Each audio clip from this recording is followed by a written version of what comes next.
आज मैं तुम्हें यह बताने वाला हूं, बुद्ध कौन था और अपने पर विजय कैसे प्राप्त किया जा सकता है। बहुत प्राचीन समय की बात है। हिमालय की शांत तराइयों में कपिलवस्तु नाम का एक समृद्ध और सुंदर राज्य बसा हुआ था। चारों ओर हरे भरे खेत, स्वच्छ नदियां और ऊंचे ऊंचे महल थे। उस राज्य के राजा शुद्धोधन थे, बलशाली, अनुशासन प्रिय और अपनी प्रजा से सच्चा प्रेम करने वाले।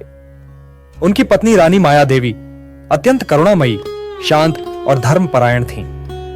एक रात रानी माया देवी ने एक अद्भुत स्वप्न देखा। उन्होंने देखा कि आकाश से एक श्वेत हाथी, जिसके 6 दांत थे और जो कमल पुष्प धारण किए हुए था, उनके गर्भ में प्रवेश कर रहा है। यह स्वप्न साधारण नहीं था। सुबह होते ही राजा ने विद्वानों और ज्योतिषियों को बुलाया। उन्होंने स्वप्न का अर्थ बताया कि रानी के गर्भ से जन्म लेने वाला बालक या तो महान चक्रवर्ती सम्राट बनेगा या फिर संसार को दुख से मुक्त करने वाला महापुरुष। यह सुनकर राजा शुद्धोधन का हृदय भय से भर गया। वे नहीं चाहते थे कि उनका पुत्र संसार त्यागे। कुछ समय बाद वैशाख पूर्णिमा के पावन दिन लुंबिनी वन में एक दिव्य बालक का जन्म हुआ। बालक का नाम रखा गया सिद्धार्थ। ऐसा कहा जाता है कि जन्म लेते ही बालक ने 7 कदम चले और शांत स्वर में कहा कि यह उसका अंतिम जन्म है। पूरा राज्य उत्सव में डूब गया, पर राजा के मन में एक ही चिंता थी, किसी भी प्रकार सिद्धार्थ को दुख से दूर रखना है। राजा ने निर्णय लिया कि उनके पुत्र को संसार की पीड़ा का कभी अनुभव न होने दिया जाए। सिद्धार्थ के लिए सुखों की एक दुनिया रच दी गई। सुंदर महल, सुगंधित बाग, नृत्य, संगीत, स्वादिष्ट भोजन, हर ऋतु के लिए अलग महल, सब कुछ था। समय बीतता गया। सिद्धार्थ युवा हुए। उनका विवाह यशोधरा से हुआ, जो सुंदर, बुद्धिमान और स्नेहशील थी। कुछ समय बाद उनके यहां एक पुत्र ने जन्म लिया, जिसका नाम राहुल रखा गया। बाहर से देखा जाए तो सिद्धार्थ का जीवन पूर्ण सुखों से भरा था, परंतु भीतर कहीं एक खालीपन था। रात के सन्नाटे में, संगीत और दीपों के बीच भी उनके मन में प्रश्न उठते, क्या यह सुख सदा रहेगा? क्या यौवन कभी नहीं जाएगा? क्या मृत्यु सच में आती है? वे इन प्रश्नों से डरते नहीं थे, पर उन्हें अनदेखा भी नहीं कर पाते थे। एक दिन सिद्धार्थ ने महल से बाहर जाने की इच्छा प्रकट की। बहुत प्रयासों के बाद राजा ने अनुमति दी, पर रास्ते से हर दुखद दृश्य हटाने का आदेश दिया।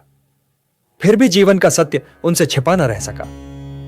नगर भ्रमण के दौरान उन्होंने एक वृद्ध व्यक्ति को देखा, जिसकी कमर झुकी हुई थी और शरीर कांप रहा था। उन्होंने सारथी से पूछा, यह क्या है?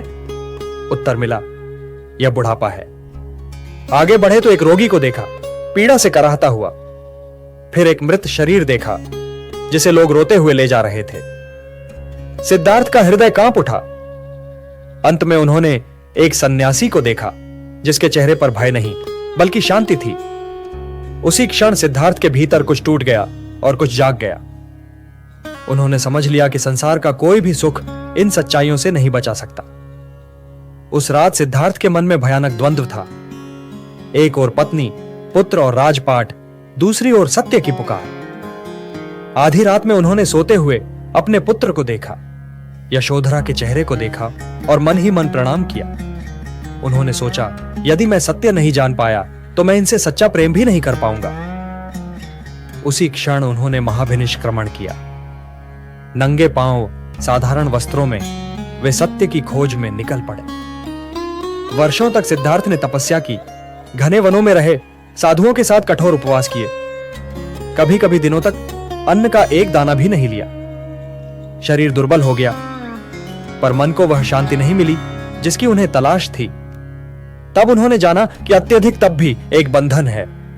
उसी क्षण उन्हें मध्यम मार्ग का बोध हुआ, न अत्यधिक भोग न अत्यधिक त्याग।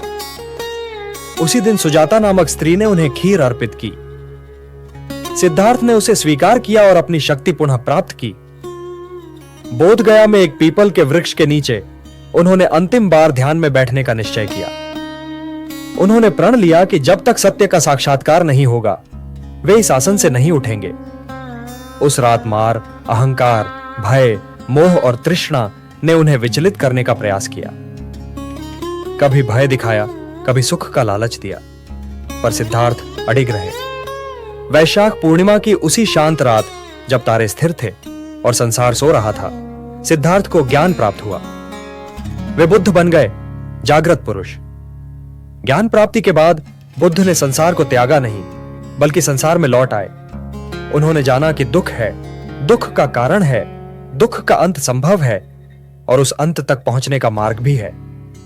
अगले 45 वर्षों तक बुद्ध ने गांव-गांव, नगर-नगर घूमकर करुणा, अहिंसा, ध्यान और जागरूकता का संदेश दिया। राजा और भिखारी, स्त्री और पुरुष, सभी के लिए उनका मार्ग समान था। अंत में कुशीनगर में उन्होंने अपने शिष्यों से कहा, सब कुछ अनित्य है, जागरूक रहो, स्वयं अपना दीपक बनो। और फिर शांत मुस्कान के साथ उन्होंने महापरिनिर्वाण प्राप्त किया। बुद्ध चले गए, पर उनका संदेश आज भी जीवित है। शांति बाहर नहीं, भीतर है। दुख से मुक्ति संभव है यदि मन जागृत हो जाए। इसलिए अपनी चेतना को जगाओ और शांति अपने भीतर खोजो।